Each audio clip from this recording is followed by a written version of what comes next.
Welcome to the Stoic Golden Tribe, where enduring wisdom meets the strength of presence, and where we uncover the truths modern society refuses to teach men. Today's topic is raw, uncomfortable, and absolutely necessary.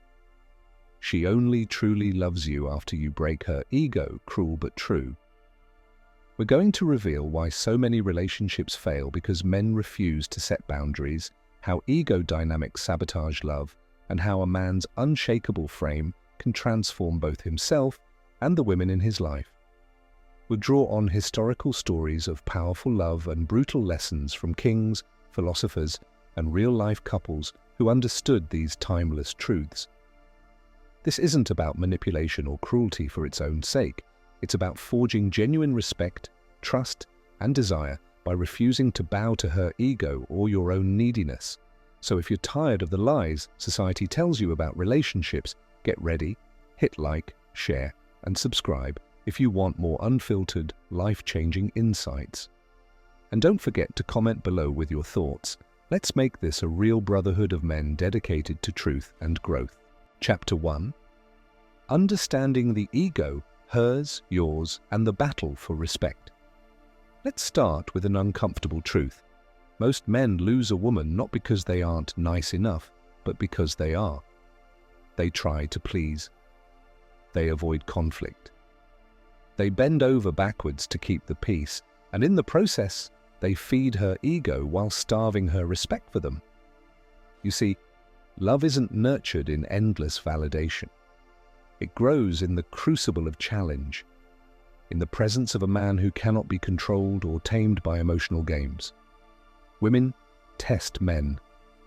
It's part of their psychology, not because they're evil or manipulative by nature, but because they want to know if you are strong enough to lead. And here's the first rule. A woman cannot truly love a man she does not respect. You don't earn that respect by pandering. You earn it by breaking the part of her ego that believes she can walk all over you. Historically, this dynamic is as old as humanity itself. Think of Mark Antony and Cleopatra. Their love was legendary, but it was also a constant power play.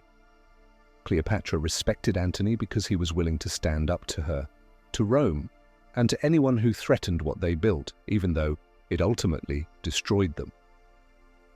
Cleopatra didn't love weak men. She seduced Caesar because he was the most powerful man alive. She challenged Antony because he refused to submit to her demands without a fight.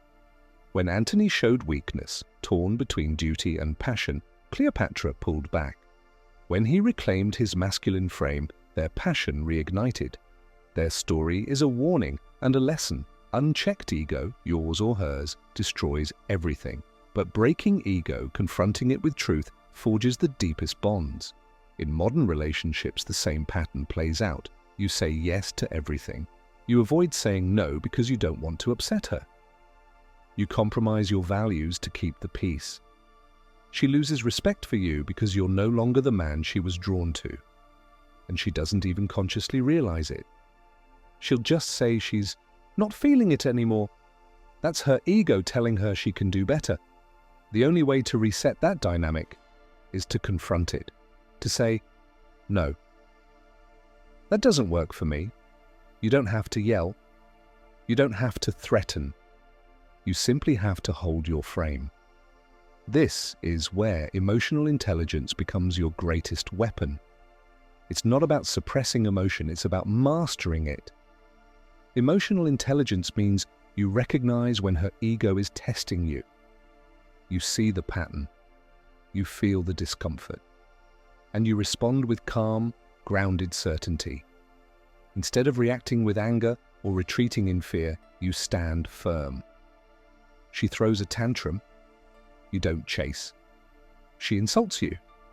You don't bite back or apologize just to smooth it over.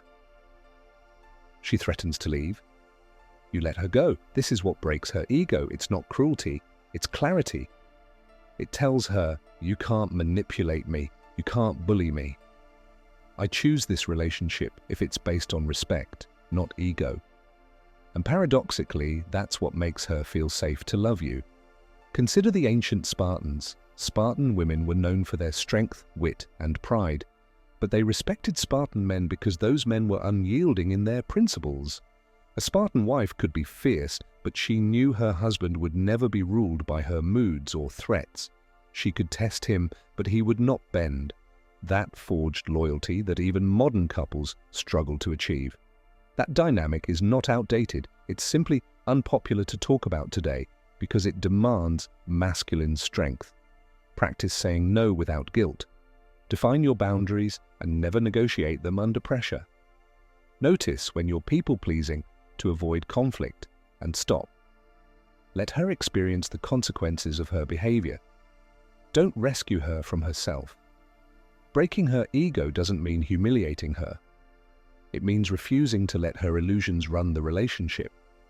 It means killing the part of her that would sabotage love with manipulation or entitlement.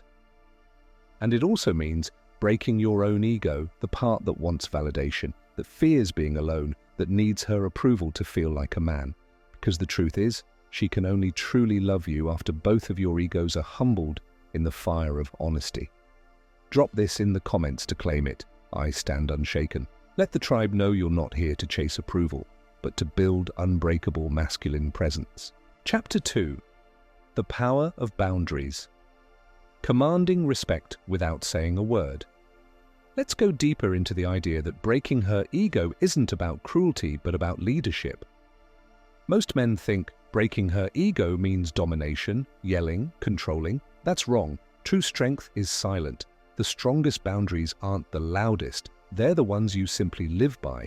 When a man has clear standards, he doesn't need to explain them 1,000 times. He enforces them with action, with presence, with the unspoken certainty of a man who knows who he is and what he will not tolerate. In history, some of the greatest relationships were forged on the foundation of mutual respect built by unyielding boundaries. Take Emperor Marcus Aurelius and his wife Faustina. By many accounts, Faustina was strong-willed, even unfaithful at times. Marcus Aurelius knew it. Did he fall apart? Beg, plead, number. He focused on his mission. He maintained composure and dignity even in private turmoil. His Stoic philosophy guided him. He wrote in his meditations about dealing with betrayal and disappointment, but he never let it break him. He remained emperor, philosopher, father, husband. He showed the ultimate boundary. No matter what she did, she could not drag him off his path. She respected that, even loved that, despite her transgressions. History remembers Marcus Aurelius as one of the 5 good emperors because he embodied this truth. A man's power lies in what he refuses to compromise. Modern men have forgotten this lesson. We're taught to negotiate everything, to make her happy at all costs. She tests you, you fold. She threatens to leave, you beg her to stay. She disrespects you, you ignore it to keep the peace. And every time you do this, her ego grows. It tells her, this man is beneath me. I can do whatever I want. Not consciously. She doesn't sit there thinking it out like an evil villain. But her emotional wiring records it. She feels it in her gut. She loses trust in you. And if she can't trust you to hold a boundary with her, how can she trust you to hold a boundary with the world? This is why so many modern relationships are transactional and hollow. There is no polarity, no tension, no fire. Men have been trained to negotiate their self-respect for sex and companionship. And the worst part? Women hate them for it, even if they can't admit it. A woman wants to know you are a man she cannot break with childish tactics. That if she crosses your line, you will walk away. That's what breaks her ego. Not through violence or cruelty, but through indifference to her games. It says, I choose you, but I don't need you. I will love you, but only if you respect me. Understand this. Her testing is not always malicious. It's primal. She wants to know, can you protect me? Can you lead me? Can you resist me when I'm emotional and irrational? If you crumble when she's at her worst, how can she feel safe with you? Emotional intelligence is recognizing that her anger isn't always about you. It's a wave crashing. You don't stop the wave, you stand firm while it passes. When you don't get pulled in, when you don't react with fear or rage, you teach her something. You show her that her ego doesn't rule the relationship. And ironically, that's when she feels free to drop it, to be vulnerable, to be soft, because only when she knows you can handle her worst will she trust you with her best. Odysseus left for 20 years. He fought wars, resisted sirens, overcame temptation. When he returned, he found Penelope besieged by suitors. She held her boundary, refusing them all, testing them with the loom trick. Odysseus didn't beg or plead to reclaim her. He asserted himself through deeds. He passed her test by stringing his bow and defeating the suitors. Both of them were stubborn, proud, but they respected each other because neither bent under pressure. Their love wasn't fragile, it was forged in hardship, distance, loyalty, and personal integrity. That's real love, not comfort, not convenience, not constant validation, and it's only possible when both partners have the strength to check each other's egos. Never argue emotionally. State your boundary once, and if it's crossed, act. Don't explain your worth. Demonstrate it. Walk away from disrespect without drama. Don't fear losing her. Fear losing yourself, trying to keep her. Cultivate purpose outside of her. A man on a mission is always more attractive than a man orbiting a woman. Understand, breaking her ego is really about breaking the illusion that she can be happy without respect for you. It's a gift, it's leadership, and it forces you to break your own ego, the part that wants her approval more than your own self-respect. Remember, a woman will love you deeply only after she knows you won't let her ego run your life. She may cry, she may fight, she may leave. But when she returns, and she will if she truly loves you, it will be without the mask of ego. It will be as a partner who trusts you to lead, and that is the only love worth having. Drop this in the comments to show your commitment, boundaries over approval. Let's see how many in the tribe are ready to choose respect over comfort. Chapter 3. The Dance of Polarity. Why she craves your strength. Many men don't understand this fundamental truth. A woman does not want to dominate you. She wants to test you. There's a difference. If you fail the test, she loses faith in you. If you pass it, not by crushing her, but by remaining unshaken, she feels safe. This is the foundation of polarity. Masculine and feminine. Leadership and surrender. Strength and softness. Polarity is what creates sexual tension, emotional depth, and a bond that can survive the trials of life. Without polarity, relationships become dull, resentful, transactional. Two roommates who sleep together out of obligation instead of passion. The dance of polarity is everywhere. Look at Abelard and Héloïse in medieval France.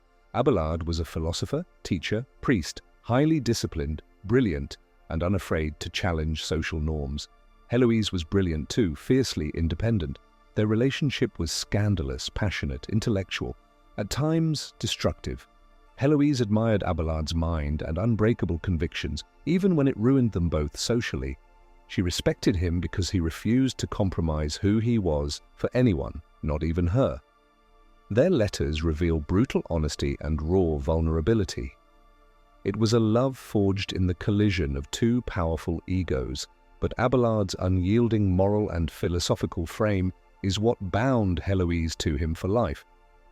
She didn't want a servant, she wanted a partner worthy of her mind and heart. Men today often misunderstand what women want. They think being nice means being compliant. They think that being supportive means enabling bad behavior. They confuse love with obedience, but women don't crave obedience. They crave the thrill of knowing you can't be controlled, that you will do what's right even if it angers her, because if you can't lead her, you can't lead yourself. And if you can't lead yourself, you can't protect anything. This is where most modern relationships fail. Men abdicate leadership for comfort. They fear conflict, they fear losing her, they fear her disapproval more than their own self-betrayal, and so she must keep testing him. Her ego demands it. Emotional intelligence teaches you to see these tests for what they are. She doesn't really want to dominate you. She wants to know you can say no.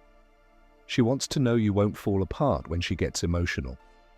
This isn't cruelty. It's survival wiring. Evolution didn't reward women who trusted weak men. The women who survived and passed on their genes chose men who could protect them. Even now, in a modern world, that ancient code runs deep. Look at Henry VIII and Anne Boleyn.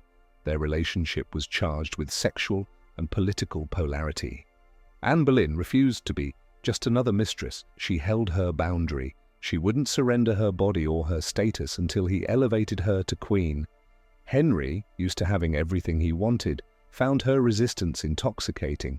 She tested him at every turn, and he broke all the rules of his kingdom to have her.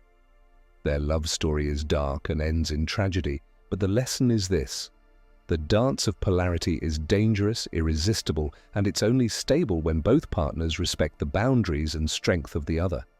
Anne's tragedy was that once she got the crown, she lost the polarity. She tried to dominate Henry politically, and he turned on her. The lesson for men: maintain your frame, but respect hers too. The dance requires balance. Don't see her tests as disrespect. See them as invitations to lead. Don't be threatened by her emotions. Hold space for them. Don't collapse or overreact. Stay calm, listen, decide. Don't punish vulnerability. Reward honesty. This is how you lead without controlling. She wants to know that when life gets chaotic, you won't. That when she's emotional, you'll be grounded. That when she pushes you, you'll hold firm without cruelty. That you'll love her, but only the real her, not the ego she hides behind. And that you'll expect the same in return. Learn to say enough. Don't argue with emotions. Validate them, but hold your boundary. Don't seek validation. Offer truth. Don't chase her when she withdraws. Give her space to return on her own terms. Remember, you're not breaking her, you're breaking the ego that poisons intimacy.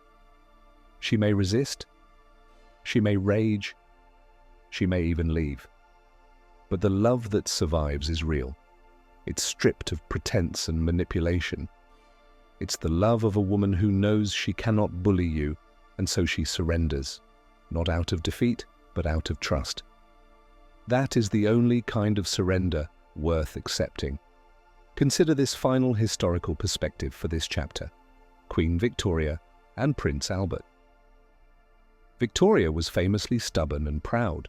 Albert, though technically her subject, never allowed her title to diminish his role as a moral and intellectual leader. He challenged her, corrected her, set limits. She adored him for it. After Albert died, Victoria mourned him for decades. She wore black until her own death. She described him as her perfect angel, but he was no obedient servant.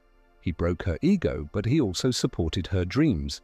That balance is the art. Break the ego, feed the soul. Drop this in the comments if you're ready for real polarity. Strength and balance. Let the tribe know you're here to master the dance, not avoid it. Chapter 4.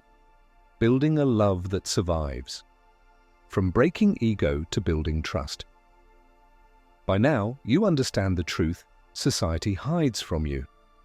She will only truly love you after you break her ego. But let's be clear. Breaking her ego is not the end.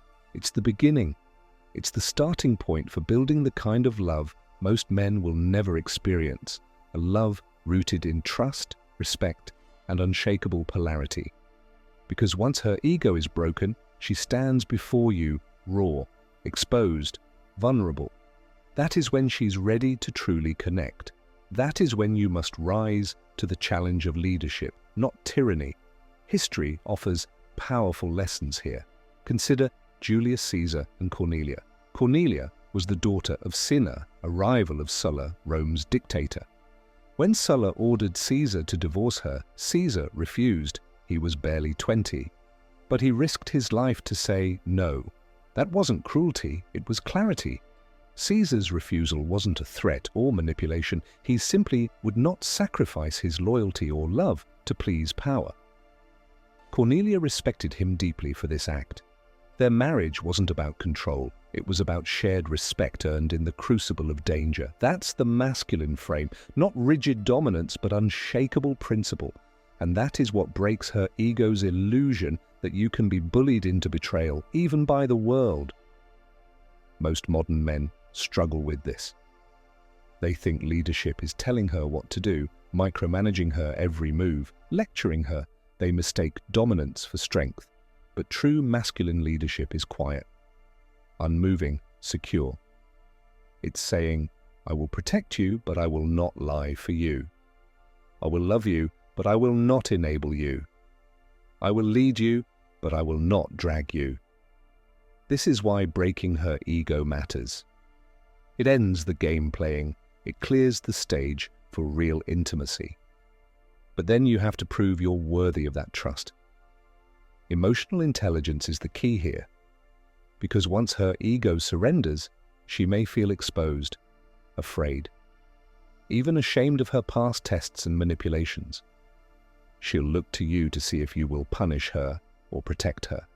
This is where weak men fail. They use her vulnerability against her. Strong men do the opposite. They hold her tighter. They say, now we're done with lies. Now we can be real. And they live that truth. That is when she offers you the part of her no other man gets, the part she guards even from herself. Shah Jahan and Mumtaz Mahal.